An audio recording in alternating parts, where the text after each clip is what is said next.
Para iti damagay ayam, baro adakkel akalat iti agor-oray ken ni Pinay tennis star Alex Ayala, kalpasan nga immabante iti third round ti Cincinnati Open, ket makasango na iti world number 10 ani Amanda Anisimova iti Amerika.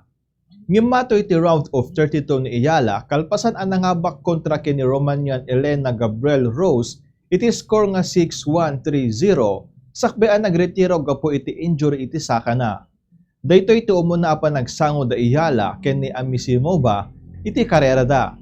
Masubok dito iti napintas ang momentum ni Ayala, kalpasan ang magunod na iti umuna ang WTA Tour title iti DC Open.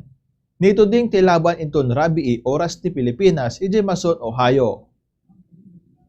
Dedan ti damagay ayam para iti Bombo ni Senbios, siak ni Bombo Jonathan Cabildo, and this is Bombo Radio Philippines, the #1 radio network in the country, your trusted source of news and information. Basta Radio. Bombo!